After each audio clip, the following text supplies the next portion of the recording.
Chair of the Shaftsbury Select Board. I am calling this hearing to order on Sunday, February 28th, 3:05 p.m.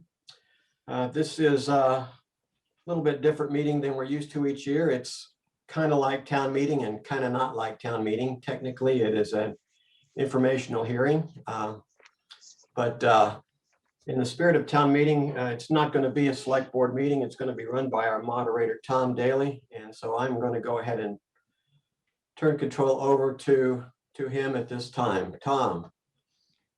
Tim, thank you. I think I'm unmuted. Can you hear me now? Yes. Okay, I want to welcome everybody to our virtual town meeting,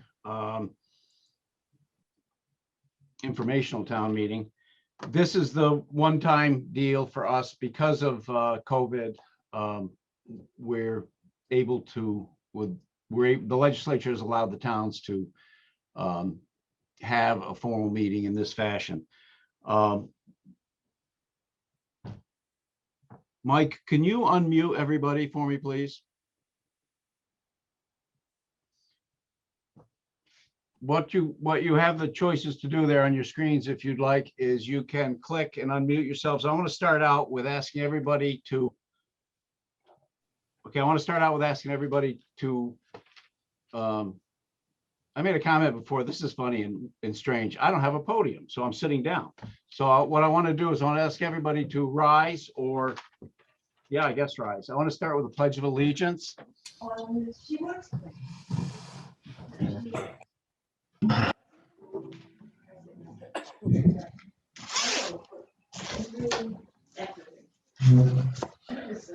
I pledge allegiance to the flag of the United States of America, to the republic for which it stands, one nation, under God, indivisible, with liberty and justice for all. Beautiful. That was good. That was great. Okay, now Mike, if you could mute everybody again, please. Okay. Start out with some introductions. Somewhere on the screen, you can see that we've got our board: Tim Scoggins, our chair; Art Whitman, our vice chair; Joe Barber, Ken Harrington, and Tony Krulikowski. I know Dave Kiernan's here, our town administrator. I don't want, without having looked to see if there's a little square for everybody, I want to at least say their names, whether they're here or not, to give them some recognition for their work in our town government. Our town clerk, Marlene Hall; our assistant town clerk, Gina Jenks; treasurer, Melanie Dexter; our zoning administrator is Shelley Stiles; the DR Developmental Review Board, the chair is Tom Hunksharek, and the members Michael Day, Lon McClintock, Ted Haberfield. Our planning commission chair, Chris Williams, and the members Mike Foley, Mike Chianowski, Naomi Miller, and Martha Cornwell. Our Department of Public Works, our foreman is Mike Yanati. His crew is Tim Gully, Ron Jennings, Eric Sandquist, Cody Wilkins, and Dave Worthington. Fire Department chief is Joe Vatican, and numerous volunteers. State Rep David Durfee. And then I want to recognize, without naming all of them, all of our listers, our auditors, our trustees, justices, appointees, and committee members, and all the other volunteers that pitch in to make our town, our little town, probably the best place on the face of this planet to live. Let me do one little bit of a formality. I want to read one paragraph of the warning. Shaftsbury residents qualified to vote at the annual town meeting are hereby notified and warned to meet virtually via Zoom on Sunday, February 28th, 2021 at 3 p.m. to hold a public information hearing by electronic means. Upon completion of the information session, the meeting will stand adjourned until Tuesday, March 2nd, 2021 from 7 a.m. to 7 p.m. when voting by Australian ballot will commence at the town garage on North Road for the election of town officers and consideration of ballot articles. Okay, you'll hear these rules several times as we go through and procedures. There will be a public comment at the end of each section, as indicated on the agenda. Participants are going to be muted at other times. To comment, you'll use your raise hand function in Zoom, which is down on the bottom. You've got a row of half a dozen choices, and the center one, or the raise hands, is in the reactions on the far right. If you are on the phone, *9 will identify you as raising your hand, and *6 will allow you to unmute or mute. Comments are limited to 3 minutes. All participants are going to be allowed to speak first before calling on someone again. And remember, there's no motions. We can't take any binding action. There's not, and all of our articles that we're going to vote on anyway, regardless, those articles have been moved over this one time to tomorrow, or to Tuesday, because normally we're on Monday night. This is Sunday, to Tuesday, when they will be voted by Australian ballot. This is a little bit of a dry run, because there's always consideration to have, as other towns do, to not have any binding action taken at any floor meetings, such as the budget or salaries or other things like that, to have them all over on the Tuesday by Australian ballot. We normally, in order to do that, there's a procedure we have to go through. It takes 2 years. We haven't gone through that procedure, but we're getting a chance to see how people like it and see how it runs. Unfortunately, as a requirement of COVID. Tim, I want to turn it back over to you to go down through the agenda now. I think it'd be simpler if we do that, and you can run down through. Is that all right? Sounds good. If it's okay with you, I'll just start into the different sections of the agenda. I don't believe we have any need to adjust the agenda. The select board, please say so if you need to make changes to the agenda. Hearing none, then we'll move on to officer reports. Before we get started with David Durfee, let me ask, is Martha Cornwell out there?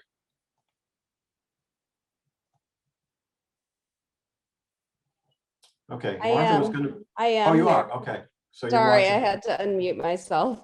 That's all right, just wanted to make sure. Okay, so Martha will be monitoring the chat, and if people enter questions or comments into the chat, Tom, if you could refer to her for that, to recite those so that they can be responded to if necessary. Okay. And that takes us to our first section, and we're looking forward to a legislative update from our state rep, David Durfee. Thank you, Tim, and good afternoon, everyone. I'm not seeing everyone's face at the moment because we've got the report up, but I did see some of you earlier. And it's nice to be here, even under the circumstances. I will just spend a few minutes talking about some of the things that are happening in Montpelier, the way that we're doing it this year versus a normal year. For those who I haven't met, and I'm not sure if there is anyone on the call who I don't know, but perhaps folks who are watching it later. I am David Durfee, and I'm serving my second term in the legislature, having been reelected back in November. I was appointed to the Committee on Ways and Means this biennium. Ways and Means is kind of a fancy term for taxes and fees. So I will share a little bit about that in a minute or two, what our committee's been doing. But just to back up a little bit, the legislature would normally be on break this coming week. Legislature typically convenes in early January, spends January and February in Montpelier, and then everyone takes the town meeting week to be at home with constituents. We haven't been in Montpelier since for practically a year. We were sent home back a week or so after we'd returned from town meeting last year. So I haven't been in the State House myself for almost 12 months. We're doing things electronically. We're voting remotely, and that's a big change for the tradition-bound House, where you normally have to sit in your seat in the State House to cast a vote. So doing it from home has been a remarkable change, along with all the many other things that folks are adjusting to. That's one that the legislature is doing. We're not anticipating being back in Montpelier this spring at all. The Rules Committee has decided that at least until the middle of May, it seems to make sense to have us continue working the way that we have been working.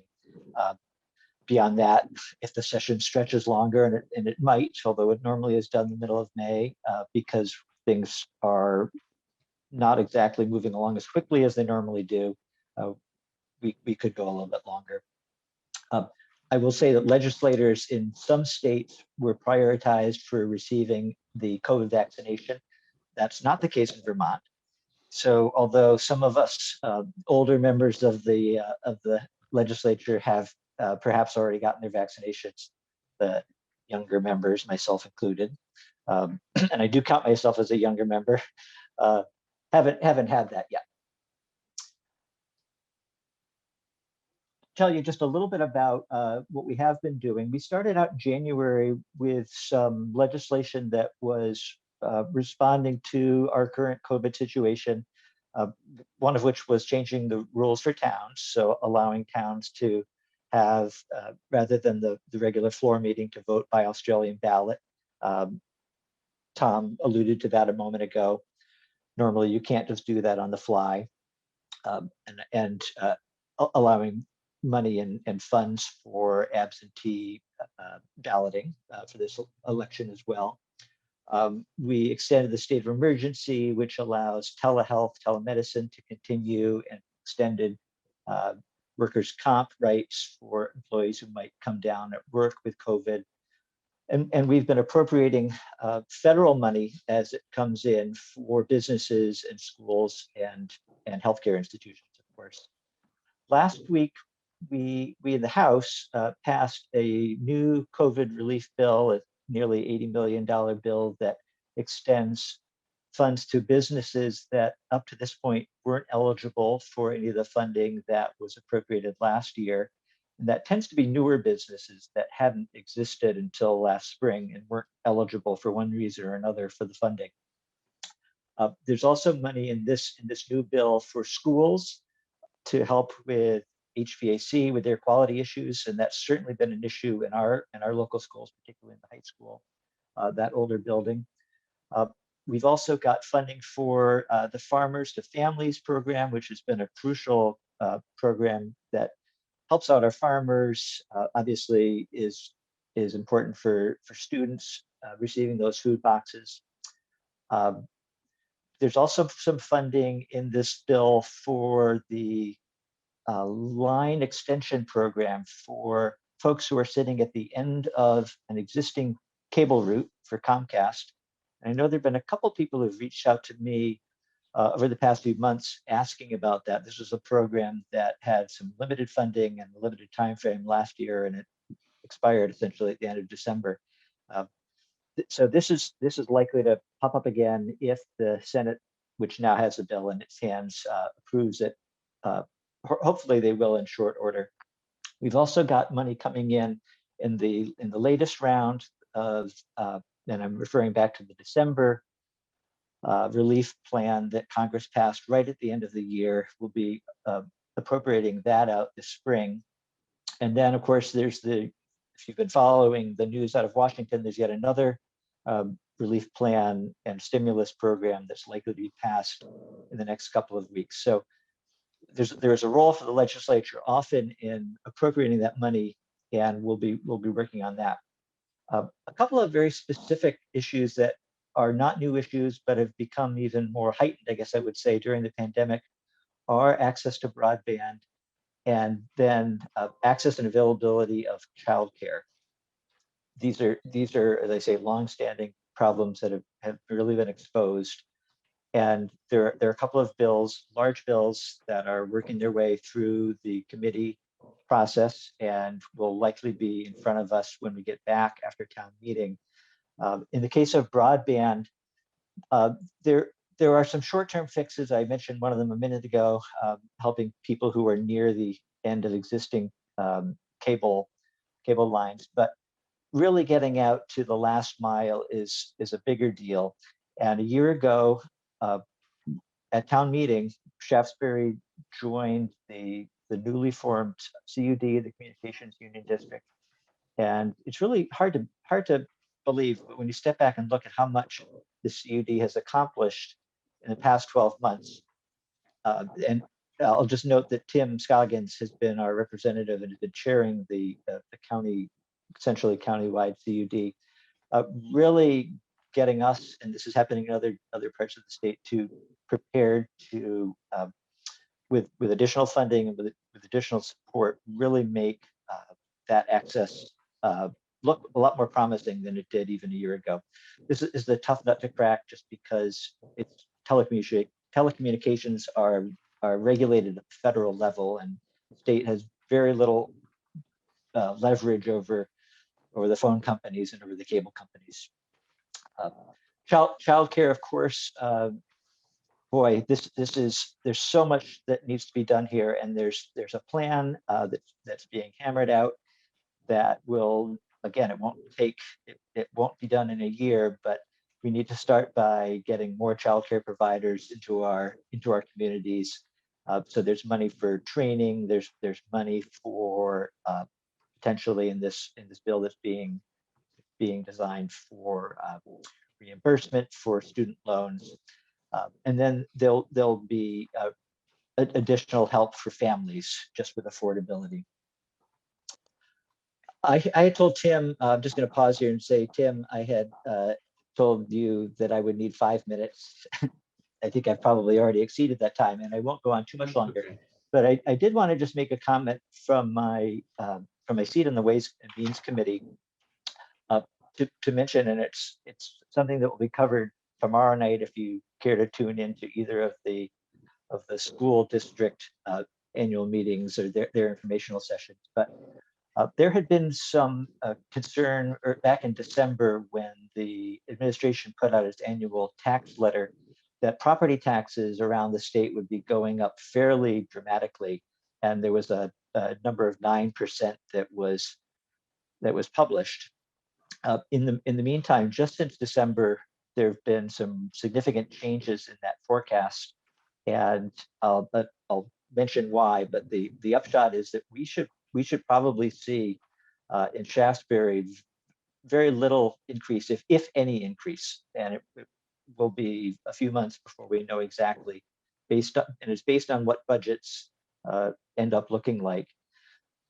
Property taxes are a big component, obviously, of the education fund, but another significant piece is the sales tax across the state, and we as Vermonters have been spending on Amazon largely, but spending much more than anybody expected 6 or 8 months ago, and that has been a real help to the education fund, and that of course will be passed along to the taxpayers on their tax bills when they come out. In Ways and Means, will ultimately be, I'm sure, looking at the pension, the state teachers and state employees pension funds, which have been in the news lately. There are some significant challenges. This is not a new problem, but it seems to have gotten worse since we last talked about it. There's another committee that's taking the lead on that, but it will probably be dumped in our lap sometime this spring as well. So I'll stop there. I'm happy to take questions, and I'm not sure whether the format means that they'll be now or at the end, but I'll be here throughout the meeting. I'm going to put my email address in the chat so that anybody wants to contact me and you don't have that, you can reach out. I'll put my phone number in there as well. Email is probably the better way to reach me. I am on Facebook, although I don't use Facebook very often. I'm not a big Facebook fan, as it happens. So email is probably the best way to keep in touch. And I'm happy to add you to my email newsletter too, and you can get the legislative updates that I email out once a month or so during the session. And I'll just close by saying, just COVID related, for folks who are hoping to sign up tomorrow, those of you who are between the ages of 65 and 70 will be eligible, as I'm sure you know, to sign up tomorrow. Just be aware that the system is likely to crash during the first 10 or 15 minutes because there are tens of thousands of people who are waiting to get right in there. And this is a problem that's happened every time there's a new group who are eligible to sign up. So don't panic if that happens. I recommend that you not try calling, although you can certainly do that, but the phone lines are likely to be tied up as well if you do happen to run into a situation where you can't seem to make it work online. But I would just recommend that you keep trying, and at some point during the morning, the problem, if there is a problem, will likely be fixed and you'll be signed up and good to go. So with that, Tim, I guess I'll stop and turn it over to you. Okay, thank you, David. Tom, the agenda called for going through all the officer reports before taking comments. Is that still how you want to do it?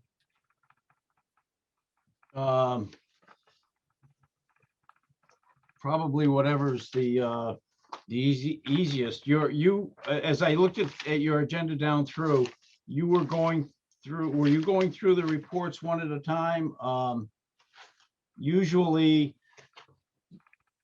we simply say that the reports are all in in our annual report, places where people can a place where people can go to look at them. And I guess we could simply ask for corrections, Tim. I was going to do a select board report, Good. kind of a year review, and then take public comments. So how about if we just could go along with that the way we Yes. had? And David, please stick around. I'm sure people will have questions for you when we get to the public comments part in just a few minutes. So yes, I guess the greatest achievement of town government in the last year is that we continue to function. There's so much that happened and so many things that we had to learn differently. But all in all, I think we've done a good job and things are proceeding reasonably well. We did have to limit access to Cole Hall because of the pandemic, but that seems to be working now. We're back open on a limited basis where people can schedule time to come in and look at records and continue the work that they need to do with the town records. All of our meetings are, of course, via teleconference, and I think by now everybody has gotten used to that, at least has learned to tolerate it. And we've continued to maintain the roads, and I would even say that in this last year, I thought the roads looked better than they have in quite a while. So that's to the credit of the road crew that they've been able to navigate this this whole situation. And I want to give special thanks to the town staff, Dave, Marlene, Melanie, Gina, Shelley, who have made it all work and managed to arrange their schedules so that things can stay safe and still function there at Cole Hall. Cole Hall is something that we've been eyeing for a few years as something that needs some work, and we're still looking that way. I'll have more to say in just a second, but we have in this last year managed to tear down the old garage and the salt shed. Those are gone. If you haven't been by there, it's a big wide open space now. It already looks better, and we don't have the big truck operations in the middle of the town. So we're glad to have all that done. And at least one nice thing that happened in the last year is we received another donation of Frank Howard artwork. As you may know, we remodeled the second floor of Cole Hall a couple of years ago. We were donated several pieces of Frank Howard artwork by Tom Fells in North Bennington. And I should point out, if you didn't know, Frank Howard is who we refer to as Shaftsbury's artist, who ran that art museum on 7A for a lot of years. We have those up in those previous donations up in Cole Hall, and we had at least a year to admire those before we had to lock things down. During this last year, a lady in New Hampshire heard about that. She had a piece that she was looking to find a home. A few phone calls were made, and I was contacted, and we received another one. It's called Coming Home. You can see it there. And it is also displayed on the second floor of Cole Hall. So we have become quite the gallery for Frank Howard artwork at Cole Hall, something we're proud of. As we look forward to 2021, as I say, we're looking to make improvements to Cole Hall and the access, in particular. The building, the whole lot there is ready and primed for a new look with the town garage there. We're seeking grants to help us do that, including accessibility grants. So Dave Kiernan is working on that. Another big one that you've heard about that continues to progress is the water main replacement in the village. Our concrete asbestos water pipes are at end of life. There is no problem with them, but we have been for a couple of years eyeing the necessity of replacing those. And we are currently engaged in the engineering design portion of that and expect in a year or two to receive grants and loans to help us get that done. That will be a multi-year, actually multi-decade process where we will do it in phases. And those phases are timed to coincide with other water department debt that's going away, so that the rate increase is lessened as we move forward. Given that it's such a strange year, and we know people are challenged economically in all kinds of ways, we have really tried to keep a tight rein on the budget this year, and the budget is just barely increased at all, 1% maybe, less than half a cent in taxes. And also we're not going to engage in any new major construction projects. We've done a lot in the last few years, and we think the results have shown an improvement in the roads.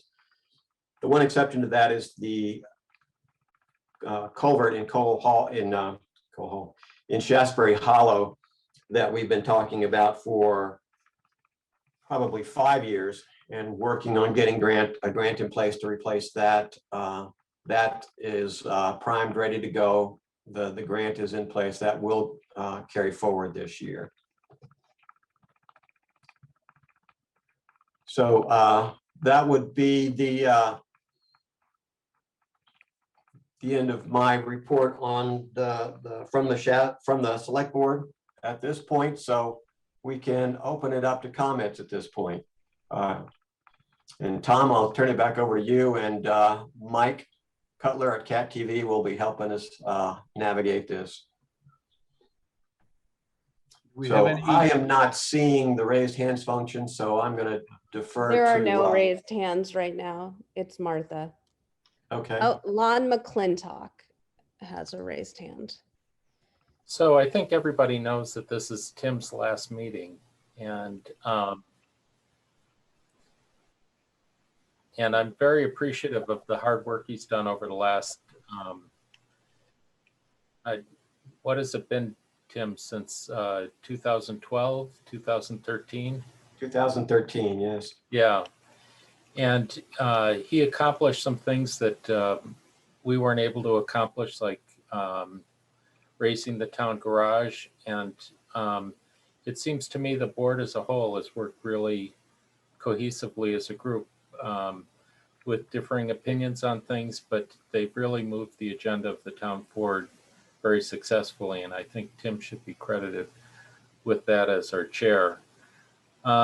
This past winter, probably like some of you, one evening I misread an article in the Banner, which actually was correct, but my reading of it was wrong, and I sent Tim a really scathing email, and he responded as a gentleman, and I realized I'd made the mistake, but I just wanted to say that sometimes members of the public like myself are not at our best, and yet the members of our select board are very patient and understanding.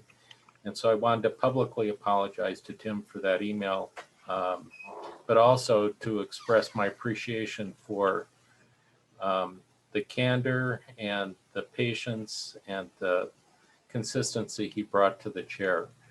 And so Tim, I'm very appreciative of everything you've done for the town. Thank you. Well, thank you, Lon. And, you know, we all make mistakes, and I didn't take that badly at all. We all are passionate about the town, and I just want everybody to know that the next day I was over at Lon's house borrowing water because I had problems with my water. So we can all feel passionately about things and disagree passionately about things, but one thing that's been great about the last several years, I believe, is that we've been able to do that and not degenerate into real acrimony, and that I have appreciated.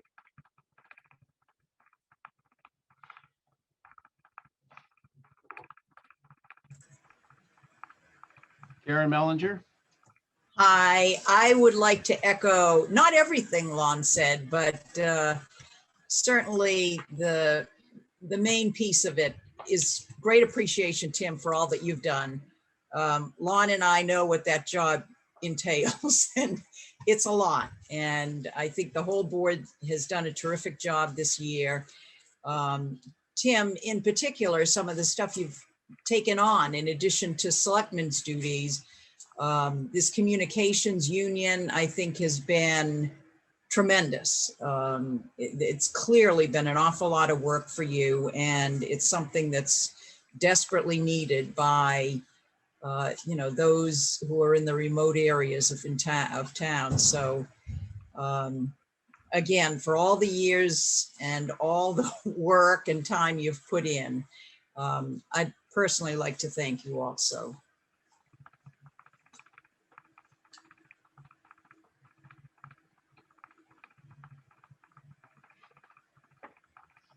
Any other folks with any comments?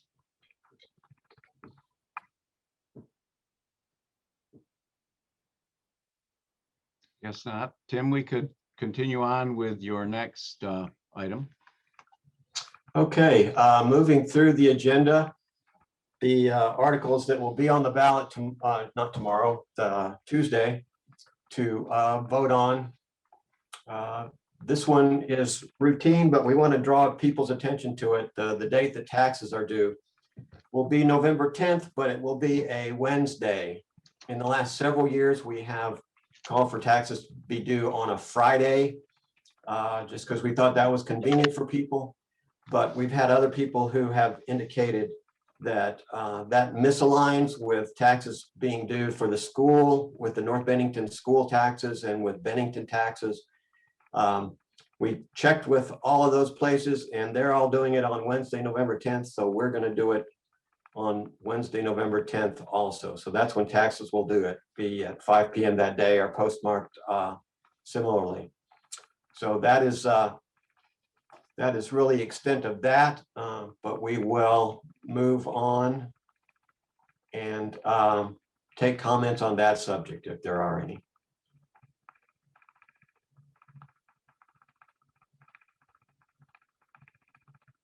Barry, I missed you. I saw your hand up there after I had said to continue on. I apologize for that.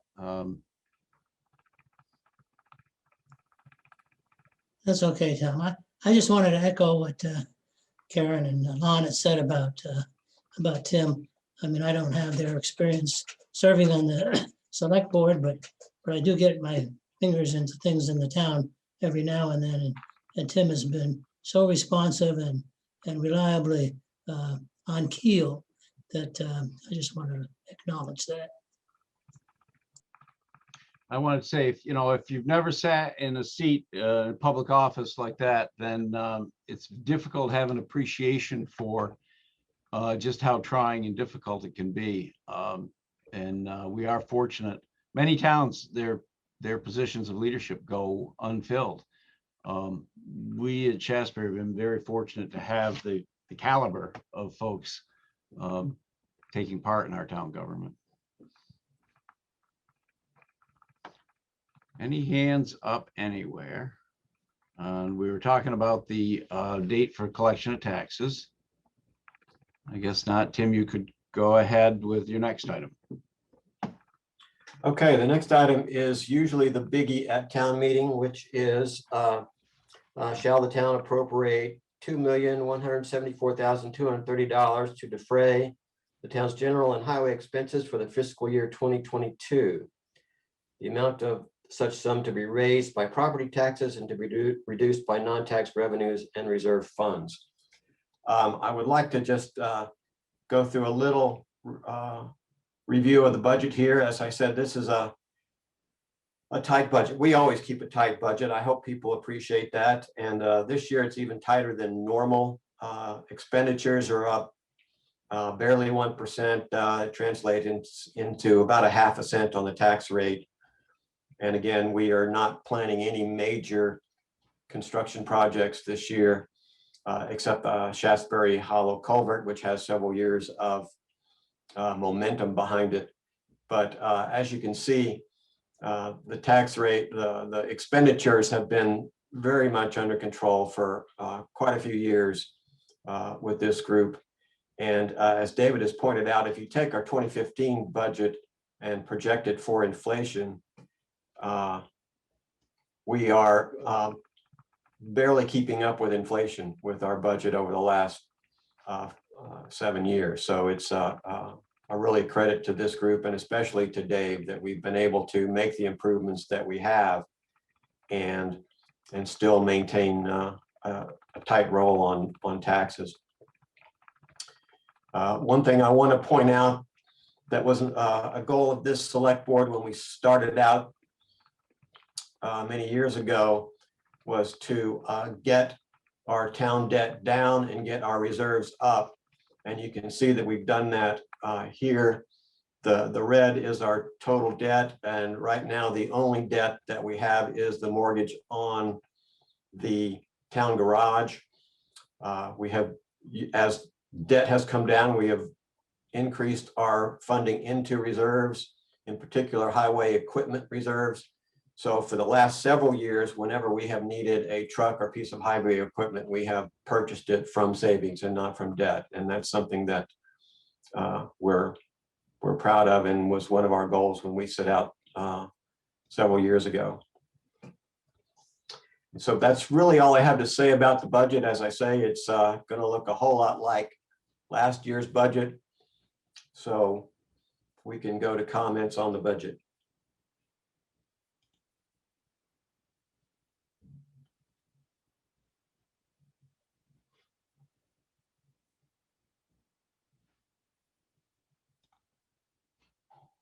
I don't see any comments. Okay. Well, we will move on into the ballot articles that we will be voting on in addition to the budget. This is a renewal. Shaftsbury Community House up on Old Depot Road is a real town asset. They are seeking to renew their town exemption from property taxes for 5 years. Is Rick Kobick online? He spoke to this at the select board. If he is here, I would defer to him to tell us about the community house. We got Jim. How about, I don't know where Rick is, but Jim Cormier, unmute yourself, Jim, if you would. Why could we unmute Jim Cormier?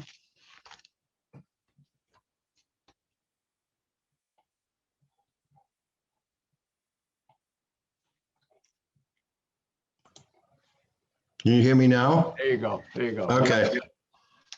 Well, my wife and I moved to Shaftsbury back in 2003. And shortly after moving here, a lovely lady by the name of Lorianne Cornwell got in touch with us, and Martha's mom, and said, you know, we do have this community house, which is over in our neighborhood.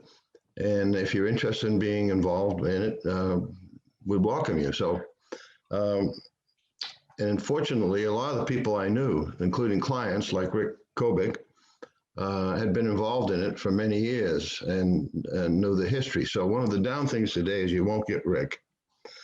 But one of the up things is that the sap is running. So that's where Rick is right now. He's out preserving his sap, whatever you have to do to preserve that. So anyway, and my wife's on this board of directors. At some point since 2003, I became their unofficial so-called legal beagle. And the people had indicated that they wanted to make some donations to the Shaftsbury Community House. And we weren't a 501c3 corporation, so that was done. And we've been involved, you know, since 2003, mostly maintenance projects, repainting it. The community house, for those who don't know, is a very old historic building. I think it was originally, and again, I'm not really that familiar with the history, but I think originally it was a church. It's right over near the tracks, near the fire department building over there on Depot Street. And it may have been a school for a while, but now it's a nice old building. And we who are involved with the community house, it's now Community House Inc., raise funds through providing a venue for people to have weddings, celebrations, birthdays, bar mitzvahs, you name it. And it's at a very reasonable cost. I don't know the exact figure, but somehow like $75 for the day. And under our fire department regulations, I believe we have a maximum limit of 80 people who can be there at an event. So that's less than $1 a piece for whatever is going to go on that day. And it's, it's kept up by people who want to show up. When Rick says, we're painting today, or we're painting on Saturday, we could use you, or we're clearing brush, or we're doing whatever we're doing. Local people get involved. And it has been exempt from taxes, as far as I know, forever. But then something, I guess, 3 or 4 years ago, the town clerk, I'm not sure it was Marlene, somebody said, oh, there's a new state rule, you've got to go on the community vote to remain exempt. So with Rick's help, we had an article on the community vote. I guess it was 3 years ago. Boy, 3 years goes by awfully fast these days. And it passed significantly because a lot of people knew about the building and knew that it's available to the town, any resident, for any activity that's within its purpose. So it's funded primarily through the fees that it makes for the rentals. Most of the rentals come in starting probably May with graduation parties, June weddings, July, and through the summer. And during the winter time, it's pretty much shut down. And also there's fundraising involved. There are donations that people can send in. And so that's our budget. And all of it goes into keeping that building going. We had a lot of sweat equity put in. We had some new people who came into town and lived over that way who went in and put in a new bathroom. Just, they knew how to do that. They're clever. So that's it. If you have any questions, I'll try to answer them, but go ahead. Thank you, Jim. I think I've got Martha, you would like to speak? I think I saw Yeah, some. thank you. I just wanted to echo James Cormier's thing. My mother, Lori Ann Cornwell, has been the president since the 90s, and I've been involved since I was a baby. I've lived in Shaftsbury my whole life. The community house is a really great public resource. We open it up to folks that are in our community to use. We've had a lot of Boy Scouts and Girl Scouts use the area. The Second Chance Animal Shelter has used the space to do some of their fundraising events, things like that. It had started as a ladies' dem organization back in the 1960s and has been continuously running with volunteer boards, both the Ladies Auxiliary Board as well as James was saying, the men's board that has kind of kept up the space and building, and we very much appreciate that. And the ability to stay tax exempt as we kind of have unofficially been for, until we officially became tax exempt about 3 years ago. And we are kind of a community raised run organization, and certainly if there are questions or concerns, I kind of do the social media and emails for my mother, who is not very literate on those things. So if there are questions, concerns to me, that would be great. Thank you, Martha. Some other comments? Okay, I don't see any. Go to the bottom here. Okay. So Tim, I think you could go on, move on to your next item. Okay, the next item is we are asking permission from the voters to appropriate $10,000 and create a new fund for the fire department Airpack reserve fund. The fireman's Airpack machine, the thing that fills their breathing tanks for when they have to go into a burning structure with breathing apparatus. It's old. I believe it's like 24 years old. It needs to get replaced. So we're looking to get a fund started to do that, pay into the fund, seek grants where we can, and get that replaced as soon as we can. I would point out that there's not an emergency here when the fire department, if that thing breaks completely, and that, it has gone down in the last year or so, and it was difficult to find parts. But during that time, the fire department is able to fill their tanks at Bennington. And so they're still able to function. It's just certainly not convenient to have to go to Bennington to fill your air tanks. So we're looking for voter permission to create a new fund and start it with an initial funding of $10,000. Tim, can I clarify something here? Yes. That's a little confused because this fund will fund the replacement of the actual packs that the firemen wear. Each pack costs about $10,000, and they're all quite old at this point. That's why we're creating the fund, so that they'll always have money to replace these on a rotating basis, to bring the actual packs they're wearing up to date. Paul Denson-Rue and the chief just did a great application to FEMA to replace the actual bottle filling station. And they expect to get a FEMA firefighters grant to cover that expense, because they can't even get parts for that old system now. But the Airpack fund will go to replace the air packs that the firemen actually wear. Just so that's clear. Yes, thank you. I got confused there. We had most recently talked about the filling machine. This is, David is correct. This is about the actual bottles that the firemen carry that need to get replaced over time.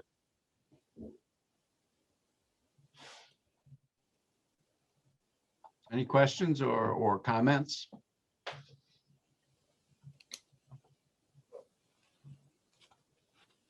Okay, seeing none, I guess, Tim, you go on to your next one.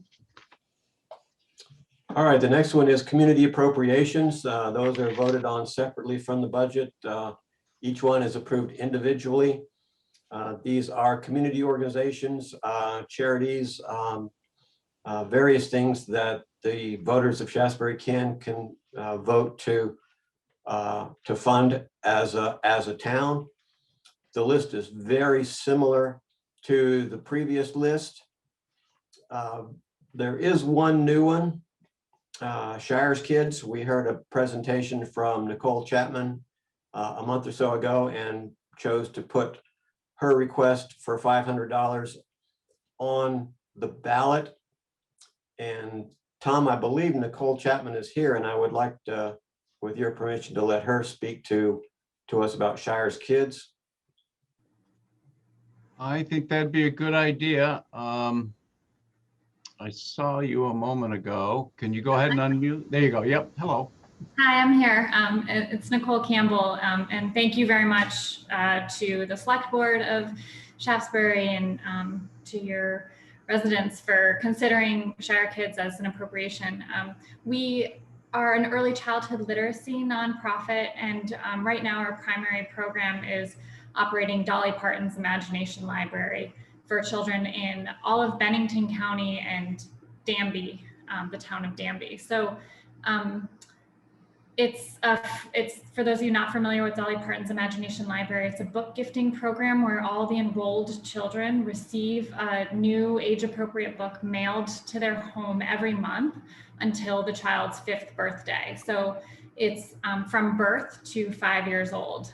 So right now we have 52 children in Shaftsbury enrolled, and there were another 12 that were enrolled but have graduated from the program on their 5th birthday since we started. So we started in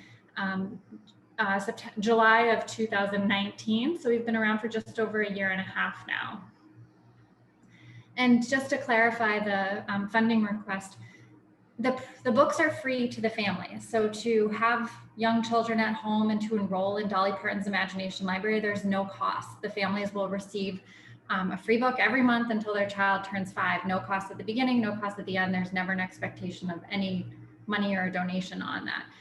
But it does cost the local nonprofit that runs Dolly Parton's Imagination Library approximately $25 per child per year that they're participating in the program. So though the program is free to the families enrolled, Shire Kids and the local nonprofit does pay for each of the books that go out. So we pay for them.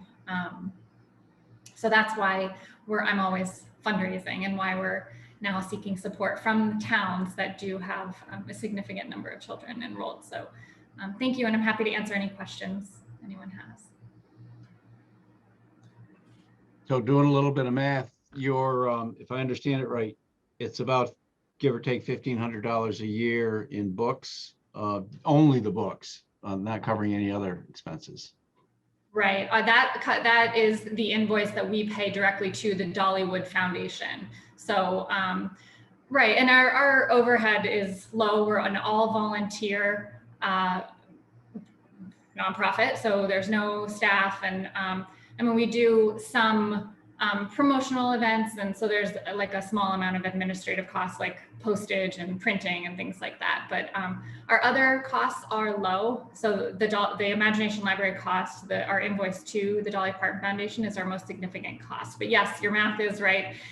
For Shaftsbury alone, our bill so far has been about $1,500 per year. So we do fundraise primarily through grant writing. That's how I sustained it in the first year. And now I'm kind of branching out into seeking both town support and local business support along with grant money. So trying to have a few different avenues or, streams where funding is coming from. Mm-hmm. Thank you, Nicole. Thank you. Some other comments on those community appropriations. Lon, do you?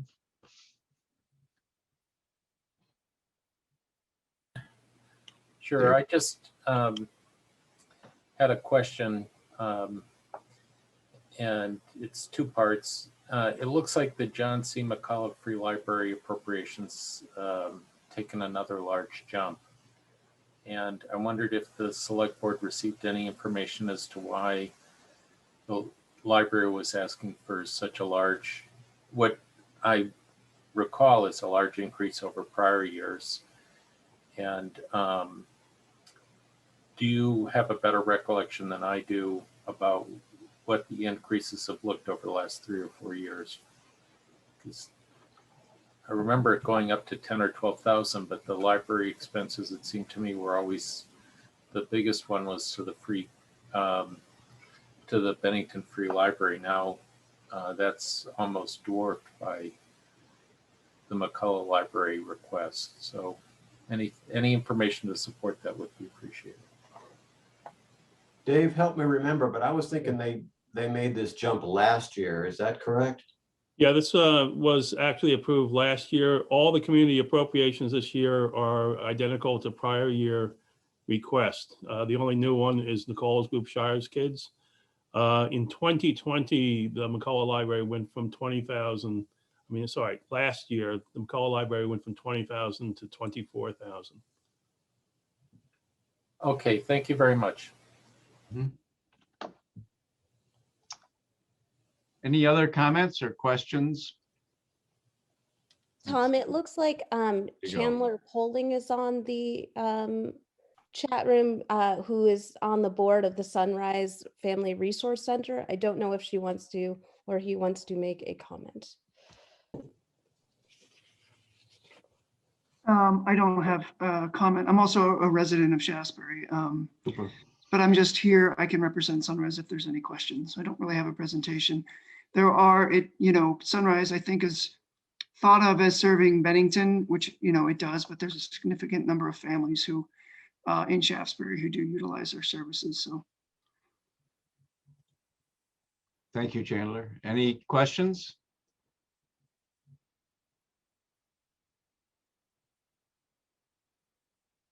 About any of the other community appropriations? Okay. I don't see any.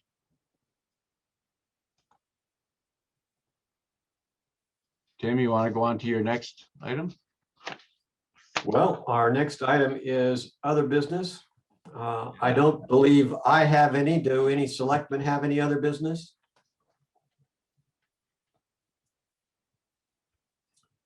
Hearing none, Tom, I would suggest we just open it up to general comments from the public. And And I just to think- let you know, we can only talk until 6:20, and then Cat TV has to go cover the panel meeting. So, Well, that's only about 2 hours and 20 minutes. So hopefully we can fit it all in. So this is the other business. This is usually when we say, oh, can't take any binding action and all that sort of stuff, but we can't take any binding action today anyway. Good opportunity for comments, questions for the select board. Okay, do we have anybody? You're letting them off easy. Come on, guys. This is Can I just add one thing? yes. I just noticed the turnout's about 27 people, and we usually do much better when we all get together, especially when Karen makes that killer stuff for potluck. So I suggest we consider this a failed experiment and look forward to getting together in the flesh this time next year. I think the only way that it would have been maybe a different outcome would be if this meeting was held on Monday evening, when perhaps more people were used to being available. But I second what you say, Lon, and I think it's a good idea if we could include the potluck, the food, when we do it again next year. I would agree. I don't know what the numbers were last year, but I will definitely support the food. It was much to do with Lon's participation, and I think it brought out people, and it was a good community effort. It was wonderful.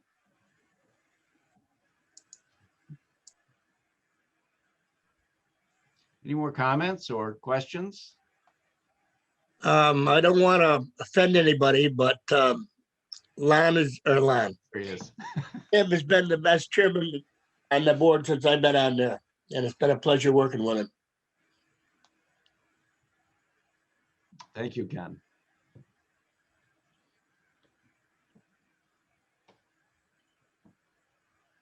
I'd like to echo that. Tim and I were elected at the same time. He has done an incredible job. Thank you, Tim. Good luck in your next adventure. Thank you. Tim, any idea what are you going to do? Well, you know, for a while, I'm going to see what doing nothing feels like, I think, for a while, and then decide what my next goal is. I just know I want to spend more time on my feet and less time on the computer and sitting in meetings for a while. See how that goes.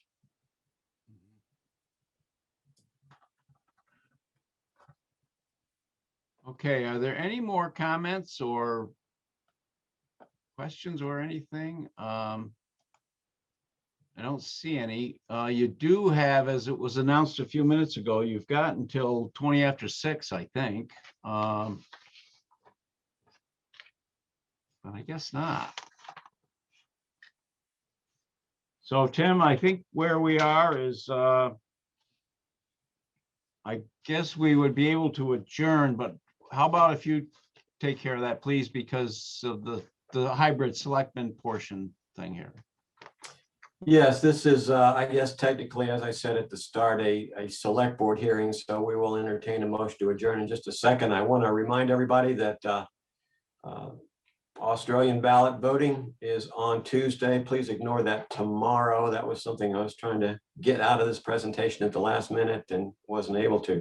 It's day after tomorrow on Tuesday, when we would normally be electing officers and voting on the school budget. We will also be voting on the questions that you heard about tonight of the budget, due date for taxes, community appropriations, and those type of things. So if you haven't turned in your absentee ballot already, you can vote in person on Tuesday. And with that announcement, I would be looking. Tim, Yes. want to remind everybody, it's at the town garage on North Road, not at the firehouse where it has been years previous. Yes, thank you. Mhm.